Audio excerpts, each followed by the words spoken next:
antígenos en los tejidos y de diagnóstico directo, por ejemplo, punción de ganglio, que es lo que más a manos tenemos, y también se puede hacer hibridización para ver el ARN viral.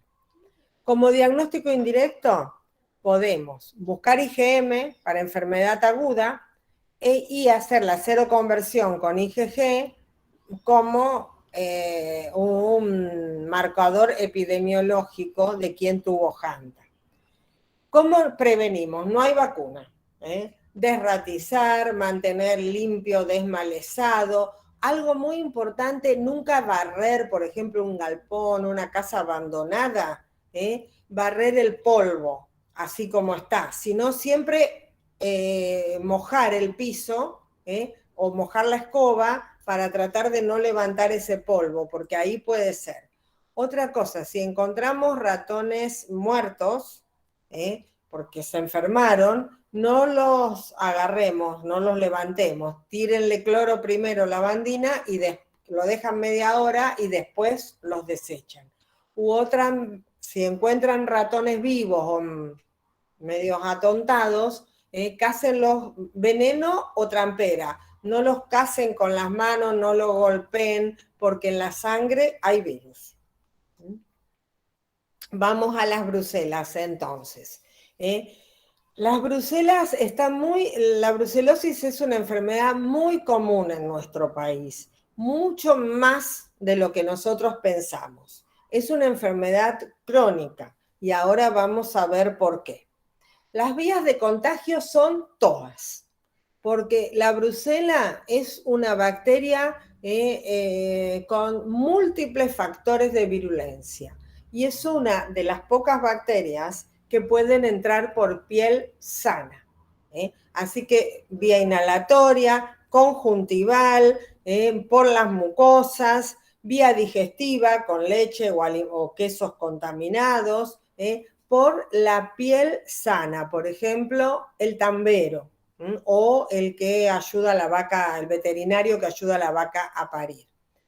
¿Qué cuadro clínico? El mismo de todos, pero puede tener, aparte de ese cuadro sistémico, localizaciones osteoarticulares, abscesos osteoarticulares. He visto varios pacientes, algo ya creo que les he contado. Puede haber endocarditis por brucela, muy rara, yo debo haber visto 2 o 3 en mi carrera. También puede haber meningitis por brucela. ¿Se acuerdan que dijimos que meningitis bacteriana a líquido claro, dijimos había 2 causas, Mycobacterium, tuberculosis y brucelas? ¿Cómo la brucela lo que tiene es, yo siempre digo, es un bicho malo, porque evade el sistema inmune y tiene una vida intracelular dentro de los macrófagos. Inhibe la fusión del fagosoma con el lisosoma y por lo tanto no se muere. El paciente que se infectó puede tener síntomas o no, pero va a quedar infectado para toda la vida, la gran mayoría. ¿Por qué? Porque ahí no llegan los antibióticos. En general hace una diseminación primero por vía linfática, luego sistémica. Por eso el paciente al cuadro clínico agrega hepatoesplenomegalia, linfadenopatías, y en algunos pacientes puede tener granulomas. ¿Por qué? Porque al ser un microorganismo intracelular y no poder el sistema inmune dar cuenta de él, puede dar una infección granulomatosa crónica. ¿Cómo hacemos diagnóstico? Muestras, hemocultivos seriados, 3 muestras. Ojo con los hemocultivos, tienen que poner hemocultivos seriados, 3 muestras, y abajo diagnóstico brucelosis. Buscar brucela, descartar brucela, lo que se les ocurra. ¿Por qué? Porque son los únicos hemocultivos que nosotros dejamos 30 días. Todos los otros los van a ver en el laboratorio a 7 días, si no creció nada, los tiramos. Si estos los tiramos a los 7 días, no hacemos el diagnóstico. Un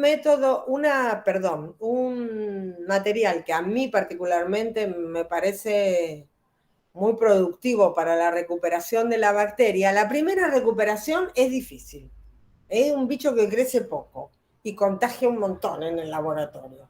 Hay que hacerlo siempre en campana de bioseguridad, porque es muy contagioso. Nivel 3 por lo menos. Es una muestra que me gusta mucho, es la punción de médula ósea. No, mire, había un mensaje, mire si eran ustedes. Punción de médula ósea. También punción de ganglio, líquido articular si tiene artritis, líquido, contenido de los abscesos si tienen localización osteoarticular. Entonces, ¿puede hacer cultivo? Se puede hacer cultivo. ¿Es difícil? Es difícil. Hemocultivo demora hasta 30 días en Ruiz Castañeda. Los cultivos de ganglios, por lo menos 4 o 5 días, y puede dar falsos negativos.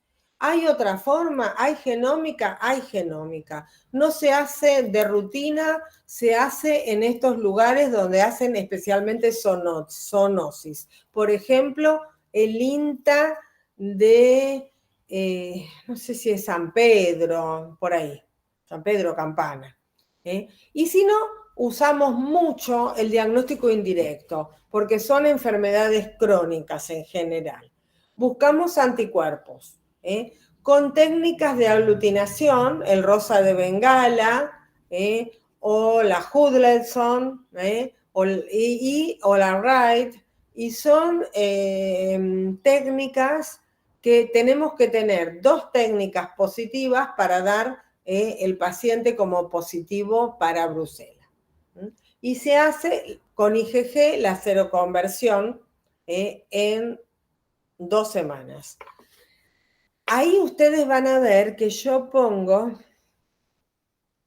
RAI con y sin 2-mercaptoetanol. Eso es lo que significa esto.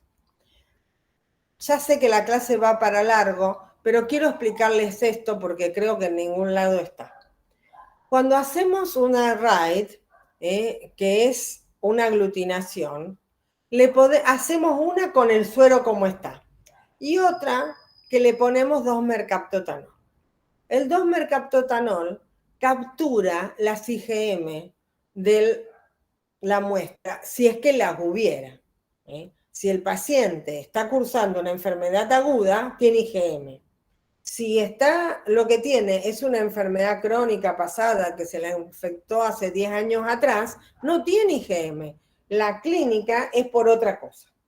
Entonces yo quiero saber si ese paciente es agudo, es decir, tiene brucela, lo tengo que tratar, o tiene una brucelosis crónica que no la trato. Entonces le pongo 2-mercaptoetanol. El 2-mercaptoetanol captura de ese suero, atrapa las IgM.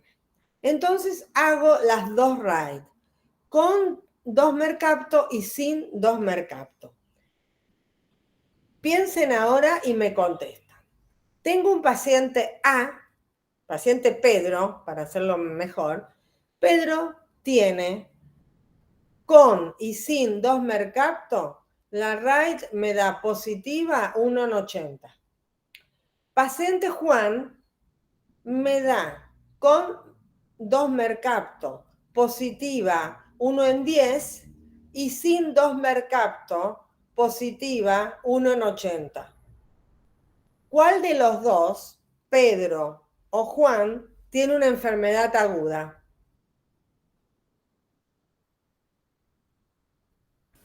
Juan. ¿Por qué?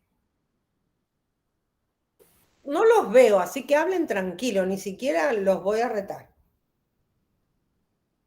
Porque la prueba con 2-mercapto captura los IgM, entonces está marcando enfermedad aguda. Tal cual. Ese, Juan, tenía IgM en el suero. Yo me enteré capturándoselas. Y entonces, Sin 2-mercapto, el tipo tiene anticuerpos, pero cuando capturo las IgM me caen los títulos de anticuerpos porque saqué la IgM del lado. Ese tipo tiene una enfermedad aguda. Piénsenlo el resto y está muy bien. ¿Cómo hacemos diagnóstico? El diagnóstico ya está. ¿Cómo nos hacemos profilaxis? Evitar, como les dije, lo único que yo no como cuando voy por ahí, que a veces he comido, quesos caseros. No tomar leche cruda, no comer quesos, yogures caseros con leche no pasteurizada.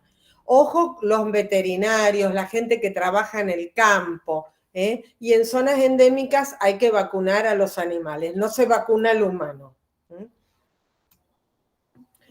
Leptospira, la leptospirosis es otra zoonosis endémica bacteriana.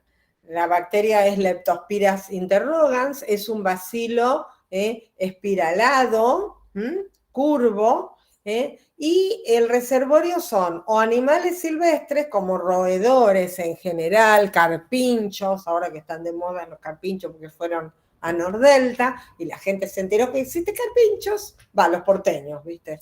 Que se enteran de poco de lo que pasa en nuestro país, y también el ganado, de esta zona, ganado que vive en las islas, que está en contacto con el agua, en las lagunas, es de nuestra zona, de la zona de la Mesopotamia, y hay que tener muy presente cuando hay inundaciones, o en el fin del verano, cuando la gente va al río, a acampar a la isla, aparecen estos casos de leptospirosis. Es el mismo cuadro clínico que hablamos. ¿Qué le tenés que mirar al tipo? Las conjuntivas. Porque este cuadro clínico famoso con inyección conjuntival bilateral, ambos ojos rojos, pensá en leptospirosis. Preguntale si fue a pescar, si es pescador, si es maestro en las islas, si vas a las islas por entretenimiento, si tiene velero, barco, si está expuesto al agua dulce. Porque ahí los ratones, por ejemplo, cuando hay inundaciones, vieron que cuando vamos a Victoria hay un montón de ratones en la ruta porque no les queda, ahora es al revés, pero no les queda terreno donde estar. Entonces invaden los lugares altos los ratones y ahí los autos pasan, la gente baja, pesca, toma mate y está en contacto con la orina de los ratones en el agua. Por eso es una enfermedad zoonótica que nos contagiamos en general por las mucosas, por las conjuntivas, por la piel macerada de estar en el agua, por ejemplo, en verano. Y más del 90% tiene esta enfermedad pseudogripal sin síntomas respiratorios. Y en algunos casos, menos del 10%, hacen enfermedades hemorrágicas, hepáticas, renales, y la más grave, el síndrome ictero-hemorrágico de Will, donde el paciente hace hemorragias de las suprarrenales y puede llegar al óbito. ¿Se puede cultivar? Se puede cultivar, es lerdo.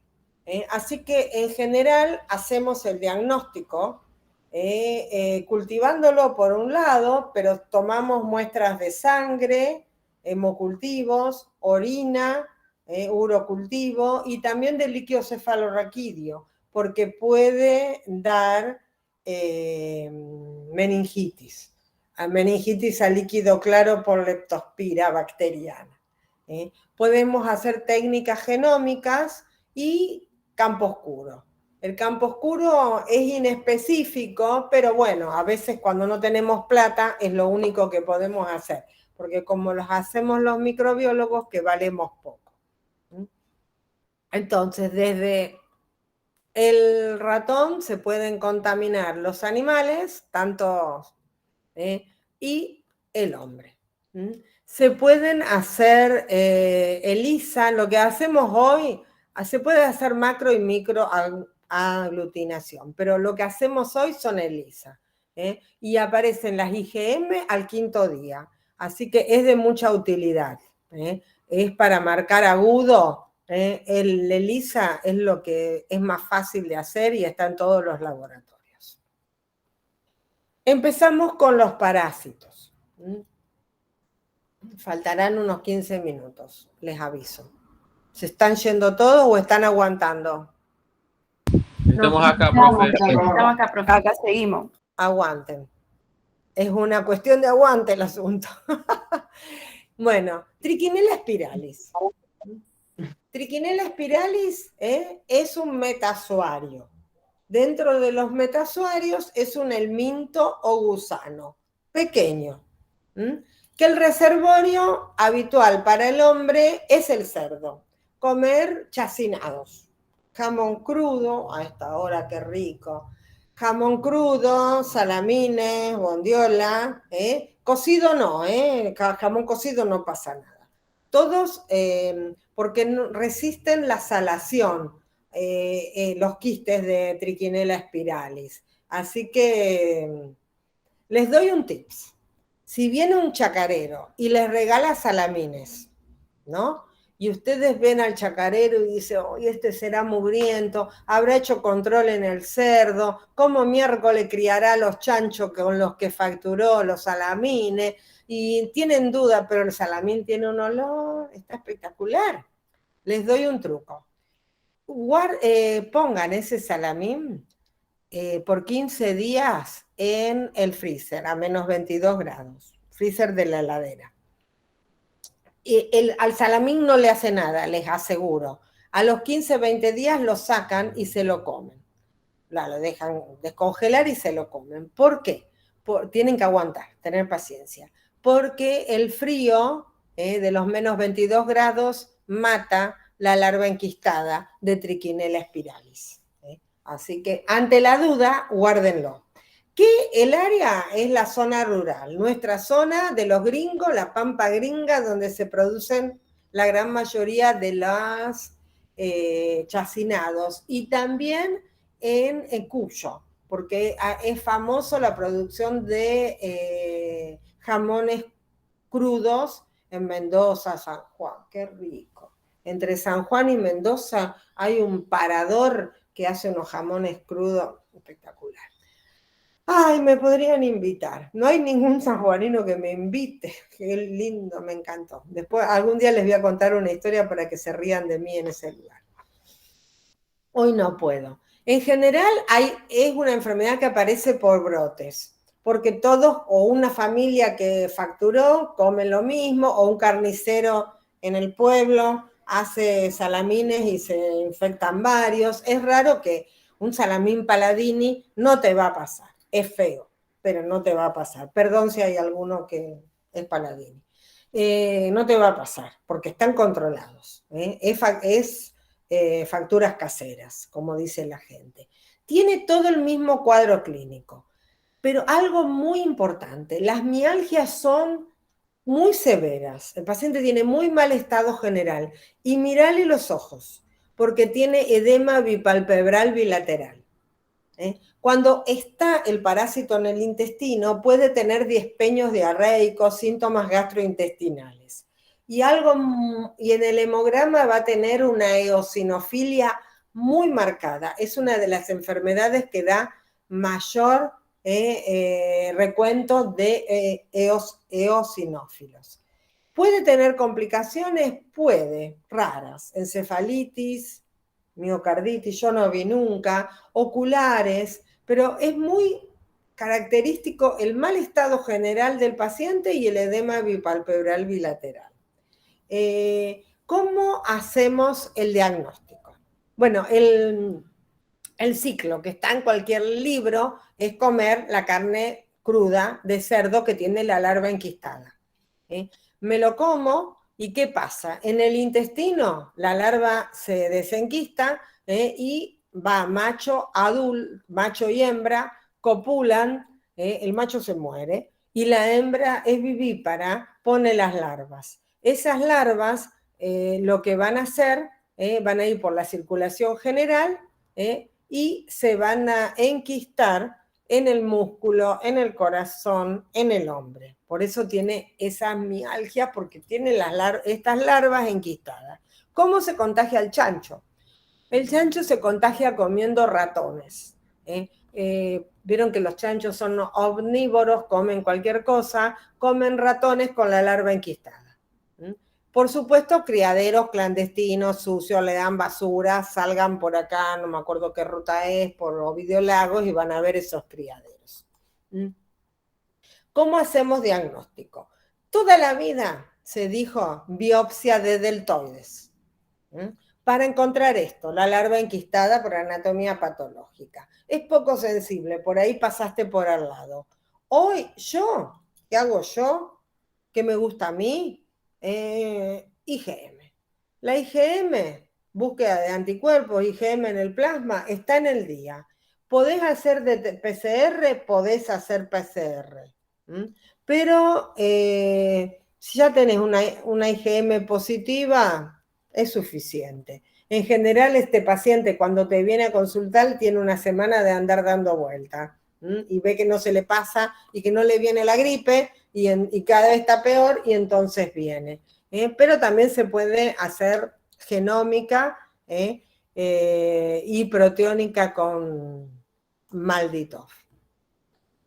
Quiste hidatídico, hidatidosis, Echinococcus granulosus, Taenia echinococcus, un helminto, y dentro de los helmintos, platelminto, gusano plano segmentado. Huésped definitivo el perro, huéspedes intermediarios, todo el ganado, especialmente las ovejas y las cabras, pero cualquier ganado, vacuno, equino, y el hombre, accidentalmente el hombre. Zonas geográficas que tenemos en nuestro país, pampa húmeda, estamos acá, sur de Córdoba, la cordillera, toda la Patagonia, también hay mucho en Entre Ríos, por eso nosotros que tenemos muchos pacientes que vienen de Entre Ríos a tratarse, o en el norte. Fíjate que en casi todo, en muchas zonas muy pobladas del país, centro, hay, puede haber quiste hidatídico. ¿Se acuerdan que el perro elimina por las heces los huevos? Esos huevos contaminan el pasto o el agua de bebida y los come en general las ovejas, aunque cualquier ganado. Y el hombre accidentalmente con las manos sucias come huevos. En el intestino liberan la larva enquistada. Esa larva que tiene, es un embrión, perdón, el embrión hexacanto, que tiene ganchos, se prende al intestino, atraviesa y va por circulación portal. Primer órgano, el hígado. Después, pulmón en frecuencia. Y después cualquier sitio del organismo. Sistema nervioso central es la tercera localización. Y he visto en hueso, he visto en riñón, he visto en vejiga, he visto en útero, o una diseminación en todo el peritoneo cuando se rompe. ¿Cómo hacemos el diagnóstico? El hombre es huésped intermediario. Por favor, que esta es otra cosa que siempre dicen mal en los exámenes. Esta cosa enorme, que puede ser hasta una pelota de goma así grande, o una pomelo, una naranja, eso es la larva enquistada. El hombre es siempre huésped intermediario. Así que jamás van a buscar en el hombre huevos. Cuando me dicen, busco huevos en la materia fecal del hombre, salen eyectados con un aplazo. Porque el hombre nunca tiene el parásito adulto. El parásito adulto está en el animal, en el perro. Se podría hacer PCR del líquido del quiste, pero punzar el quiste puede ser una forma de shock anafiláctico o de diseminación. Así que hacemos esto. Arco quinto. Es una inmunodifusión radial. Buscamos anticuerpos en el suero. El algoritmo es este. Arco quinto. Arco quinto positivo, quiste hidatídico. Arco quinto negativo es específico, pero es poco sensible. Se confirma con un ELISA. ELISA positivo, diagnóstico. Así que el diagnóstico del quiste hidatídico es siempre indirecto para el hombre, salvo que el tipo haya hecho una vómica, que esto lo tuvo en el pulmón, se abrió a un bronquio y expulsó ese contenido por la boca.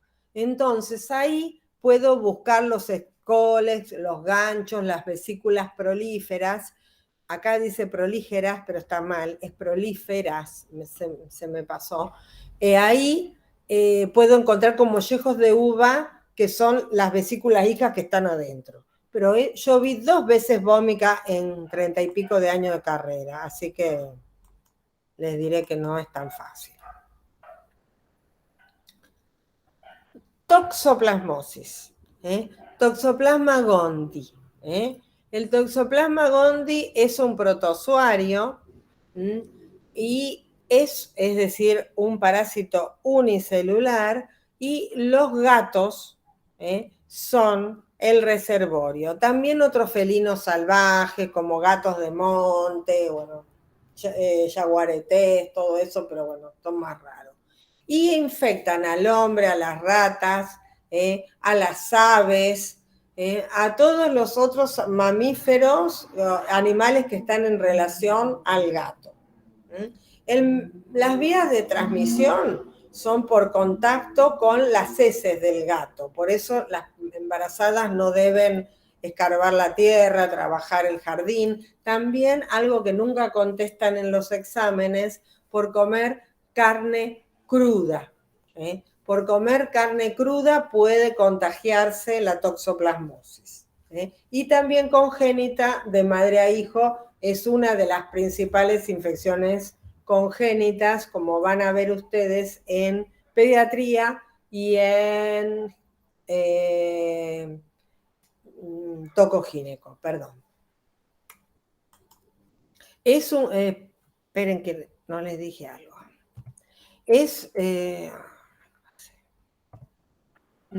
Fíjate que puede dar un cuadro clínico, en los pacientes inmunocompetentes puede ser un cuadro clínico inaparente, o puede en los inmunodeprimidos dar cuadros muy severos, como toxoplasmosis cerebral, toxoplasmosis pulmonar. De madre a hijo puede ser cuadros muy graves, incompatibles con la vida, o cuadros oculares que pasan varios años después del nacimiento del niño. Y lo que vemos nosotros en los niños y en los adultos, lo más común es la toxoplasmosis ocular. Se puede hacer diagnóstico indirecto, se puede hacer directo, pero es biopsias, son cruentos, biopsias de tejido, también líquido amniótico, líquido cefalorraquídeo en pacientes inmunodeprimidos. Pero lo que más usamos es el diagnóstico indirecto. IgM de captura otra vez, en los pacientes, en el recién nacido, se acuerdan que siempre es IgM, nunca es IgG, y buscar la seroconversión. Siempre hay que hacer 2 resultados positivos, igual que en la brucela, por diferentes técnicas para hablar de infección, porque son infecciones crónicas. Toxocara canis, también hay Toxocara gatis, el reservorio, son canis, son los perros. Es en general de las ciudades, es una geohelmintiasis, y en general por los suelos suelos contaminados, o los areneros, las plazas, con las deyecciones de los perros infectados.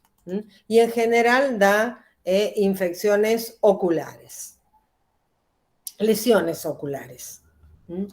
Vieron que estaba leishmaniasis, me parecía. Esta foto es de una persona de Orán, de San Ramón de la Nueva Orán, y me la dio un fotógrafo de, ¿cómo se llama esto? Los que cuidan las fronteras. Pucha, ¿no? De Gendarmería Nacional, que conocí en uno de mis divinos por el norte de nuestro país. Esto es tremendo, lleva años y años de evolución, pero esto es lo que más vamos a ver nosotros, úlceras cutáneas de evolución crónica que no curan, leishmaniasis cutáneo-mucosa, aunque también han aparecido ahora leishmaniasis visceral en la Argentina. En general, lo transmite el reservorio del hombre y animales, tanto salvajes como domésticos, infectados, y se transmite a través de un vector biológico que es un flebótomo, que chupa sangre, la Lutzonia. Es como un hijem, algo así. Y dentro el parásito presenta dentro de su ciclo, se presenta como promastigote dentro del invertebrado, y en el hombre o en otros huéspedes como amastigote. La leishmaniasis en general, lo más común en nuestro medio es que ataque el sistema monocítico macrofágico, y lo más común es las lesiones cutáneo-mucosas crónicas. Se puede hacer una biopsia de la úlcera, siempre del borde de la úlcera, para ver esto. Anatomía patológica teñido con Giemsa, o nosotros también lo hacemos. Se puede cultivar, pero en realidad es raro, solo en centro de referencia. Se puede buscar antígeno en orina para la visceral, no se usa para la cutáneo-mucosa. Se puede hacer genómica y, sobre todo, se puede hacer una inmunofluorescencia indirecta para buscar anticuerpos. Y también se puede hacer una inmunocromatografía. También hay, como es una enfermedad crónica y granulomatosa, podemos hacer intradermorreacciones, así como la tuberculina, pero se llama de Montenegro. Vamos a los dermatofitos, y ya está faltando poco. Cuando hablamos de los dermatofitos, hablamos de los hongos superficiales, ¿se acuerdan? Que afectan piel y faneras.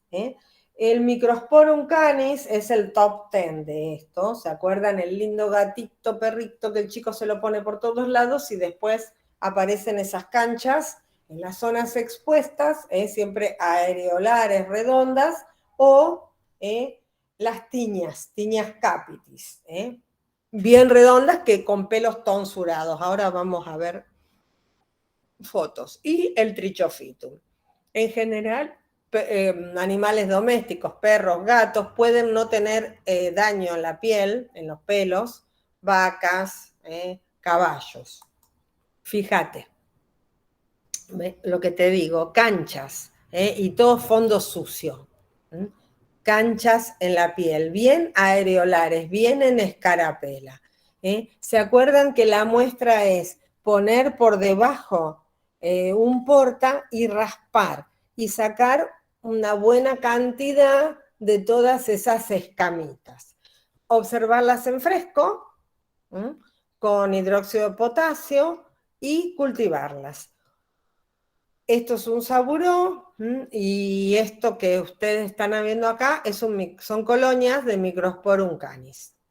Y cuando las vemos las micro y las macroconidias, en este caso segmentados. Eso no importa para ustedes. Esperen que no les dije una cosa. Tiene que haber otra más, ¿no? No, creí que había otra más. Importante, cultivo. Ya les dije que ya terminamos, así que ya contento.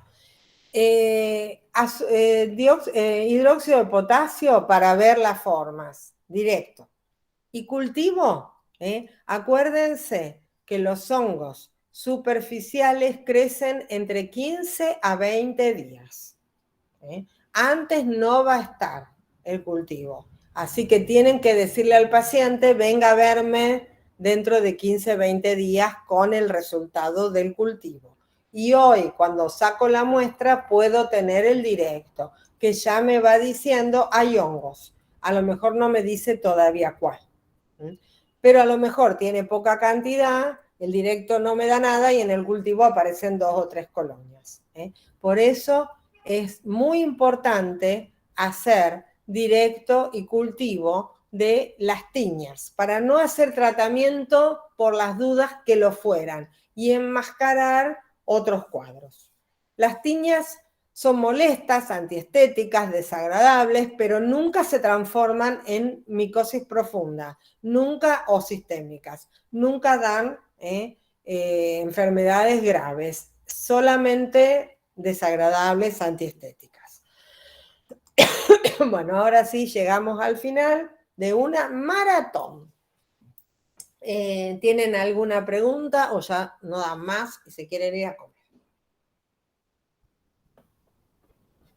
De mi parte no, profe, gracias por la clase. Bueno, ¿alguien más? ¿Algo? Esto había puesto la doctora Mónica Nogueras, que era lindo. Yo, profe, tenía una duda con respecto a la toxoplasmosis. ¿Por qué en la mayoría vemos la toxoplasmosis ocular? ¿Por qué? ¿Por qué? No, yo pensé que ibas a seguir. No, ¿por qué vemos la gran mayoría? Porque esos pacientes que vemos con toxoplasmosis ocular, en general, son pacientes que se contagiaron de forma congénita. Y de forma congénita puede haber infecciones graves, como dije antes, que pueden llevar al óbito o con malformaciones graves, o también pueden ser enfermedades que se manifiesten muchos años después. Cuando la persona es un adulto, un niño o un adulto joven.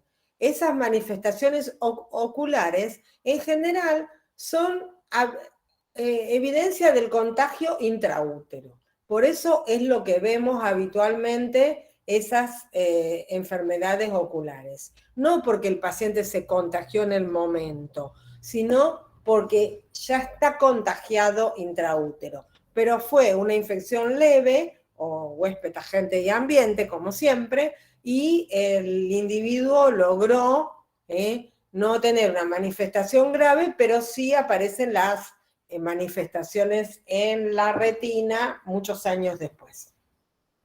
Genial, profe, gracias. De nada.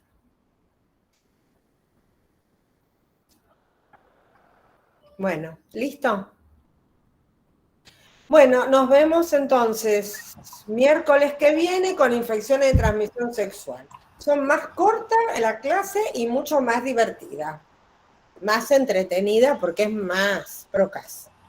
Perfecto, profe. Gracias, Carolina. Gracias, hasta luego. Por nada. Gracias, profe. Chao, profe, gracias. Hasta luego. Chao, profe, tenga buen día. Gracias, vamos a intentarlo.